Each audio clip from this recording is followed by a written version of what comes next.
नमस्ते दोस्तों, simplifying GST that has been the mantra over my YouTube channel.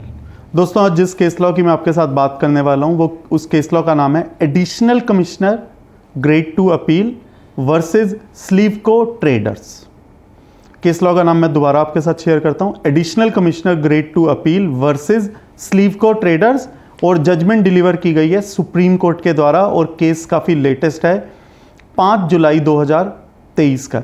दोस्तों, जैसा कि इसमें मैं फर्स्ट पार्टी का नाम रीड कर रहा हूं, additional commissioner, it means high court ने जो डिसीजन दिया था वो स्लीवको ट्रेडर्स के फेवर में दिया था और सुप्रीम कोर्ट ने हाई कोर्ट के डिसीजन को अपहेल्ड रखा है, जो हाई कोर्ट ने डिसीजन स्लीवको ट्रेडर्स के फेवर में दिया था। हाई कोर्ट के द्वारा जब ये डिसीजन दिया गया था, वो डिसीजन दिया गया था 17 मई 2022 को। और अब मैं इस केस को हाई कोर्ट के फेवर से, हाई कोर्ट के पॉइंट ऑफ व्यू से शेयर करता हूं। जब हाई कोर्ट के पास ये केस गया था तो केस लॉ का नाम था स्लीवको traders versus additional commissioner grade 2 appeal. ये जो केस है ये संबंधित है सेक्शन 68, 129, 130 और रूल 138 से। दोस्तों, जैसा कि आप सेक्शन से समझ गए होंगे, ये ईवे बिल से संबंधित सेक्शंस हैं, जब गुड्स इन ट्रांजिट को इंटरसेप्ट किया जाता है बाय इंटरसेप्टिंग ऑफिसर। इसमें जो पार्टी है स्लीवको ट्रेडर्स, इन्होंने गुड्स को ऑर्डर किया था सेफ क्लिम्बर से। जो पार्टी है स्लीवको ट्रेडर्स, ये कानपुर की पार्टी है और इन्होंने सेफ क्लिम्बर, जो कि एक बॉम्बे की पार्टी है, उन्होंने वहां से गुड्स को ऑर्डर किया था और ये कहा था कि इन गुड्स को डायरेक्टली संदिला उत्तर प्रदेश में केआर इंडस्ट्रीज को डिलीवर कर दिया जाए। तो देयर आर 3 पार्टीज इन्वॉल्व, स्लीवको जो कि कानपुर यूपी की है, सेफ क्लिम्बर जहां से ये सामान चला है जो कि बॉम्बे की है, महाराष्ट्र की है, और जहां पर फाइनली इन गुड्स को डिलीवर किया जाना है केआर इंडस्ट्रीज, और ये भी संदिला यूपी की हैं। तो 2 पार्टीज यूपी की हैं और जहां से गुड्स ओरिजिनली चले हैं वो महाराष्ट्र की, बॉम्बे की पार्टी है। और ये build to ship to transaction है, क्योंकि स्लीवको ने बॉम्बे वालों को ये इंस्ट्रक्शन दी है कि ये गुड्स मेरे यहां पर ना आकर सीधा केआर इंडस्ट्रीज संदिला उत्तर प्रदेश में डिलीवर कर दिए जाएं। ईवे बिल जो बनाया गया वो सेफ क्लिम्बर के द्वारा बनाया गया और जिसमें क्लियर लिखा हुआ था कि बिल्ड टू स्लीवको ट्रेडर्स कानपुर और shipped to K R industries संदिला Uttar Pradesh.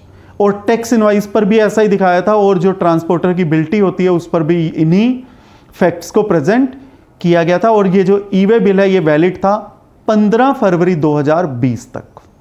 तो काफ़ी पुराना केस है, जो फैक्ट्स हैं वो काफ़ी पुराने हैं। 15 फरवरी 2020 तक ये ईवे बिल वैलिड था। कानपुर में जीएसटी अथॉरिटीज़ के द्वारा जो जीएसटी मोबाइल स्क्वाड था, जब ये गुड्स बॉम्बे से आ रहे थे तो कानपुर में जीएसटी अथॉरिटीज़ के द्वारा गुड्स को और कन्वेंस को इंटरसेप्ट किया गया 7 फरवरी 2020 को। तो यहाँ पर 2 डेट्स काफ़ी रेलेवेंट हैं। जो ईवे बिल की वैलिडिटी थी वो 15 फरवरी 2020 तक की थी, और जब गुड्स को और कन्वेंस को रोका गया वो 7 फरवरी 2020 को रोका गया। इट मीन्स ईवे बिल उस दिन तक वो वैलिड था। डॉक्यूमेंट को जब डिपार्टमेंट के अफसर ने चेक किया तो उन्होंने ठीक पाया कि टैक्स इनवाइस बिल्टी ईवे बिल पर everything is in order, but उसके बावजूद शोकॉज नोटिस इशू कर दिया गया, क्योंकि जब गुड्स की मूवमेंट कानपुर से संदिला के लिए जा रही थी तो डिपार्टमेंट का कहना था कि एक ईवे बिल और इशू होना चाहिए, क्योंकि ये गुड्स जो हैं वो मूव कर रहे हैं कानपुर से संदिला की तरफ। पिटिशनर ने, जो कि स्लीवको ट्रेडर्स है, उन्होंने टैक्स और पेनल्टी पे की क्योंकि उनको गुड्स और कन्वेंस को अपना छुड़वाना था, बट साथ के साथ उन्होंने अपील फाइल कर the section 107 of CGST act में। उस अपील को भी फर्स्ट अपीलेट अथॉरिटी के द्वारा रिजेक्ट कर दिया गया 5 फरवरी 2021 को। अब उन्होंने रिट पिटीशन फाइल की इलाहाबाद हाई कोर्ट के पास, और इलाहाबाद हाई कोर्ट ने इन फैक्ट्स को पाया कि जो सेफ क्लेम्बर का बॉम्बे वाली पार्टी का जो बिल था वो बिल्कुल ठीक है, और गुड्स को कानपुर में अनलोड नहीं किया गया।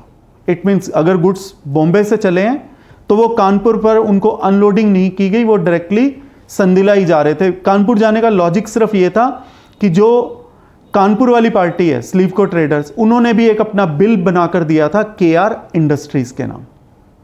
गुड्स जो है वो मूव कर रहे हैं बॉम्बे से संदिला, बट इनवॉइसेस जो हैं वो दो रहेंगे, एक बॉम्बे से कानपुर का और सेकंड कानपुर से संदिला का, बट ई वे बिल एक ही रहेगा क्योंकि गुड्स को अनलोड नहीं किया गया कानपुर में। गुड्स की जो मूवमेंट है वो सिंगल है फ्रॉम बॉम्बे टू संदिला। इस ट्रक का या इस कन्वेंस का कानपुर आने का लॉजिक यही था कि वो कानपुर से इनवॉइस उन्होंने वहां से पिक किया, जबकि गुड्स यहां पर अनलोड नहीं किए गए। और डिपार्टमेंट ने भी कहीं ये नहीं लिखा कि जो गुड्स हैं वो डिफरेंट हैं जो कि इनवॉइस में मेंशन है। तो गुड्स आर सेम, जो सब्जेक्ट मैटर है, जो गुड्स हैं वो सेम है, और गुड्स को कानपुर में अनलोड भी नहीं किया गया, और जो बिल है सेफ क्लेम्बर का वो भी ऑर्डर में है।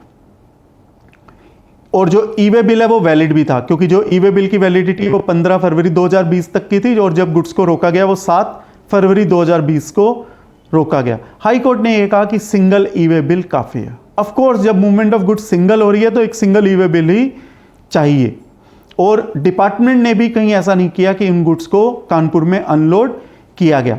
ना ही डिपार्टमेंट ने यह कहा कि ये गुड्स डिफरेंट है, ना ही डिपार्टमेंट ने यह कहा कि इन गुड्स को अनलोड किया गया। तो डिपार्टमेंट ने भी कोई ऐसा पॉइंट रेज नहीं किया। इलाहाबाद हाई कोर्ट ने एक सत्यम शिवम पेपर्स के केस को कोट किया, हाईलाइट किया, रेफर किया, जिसके बीच में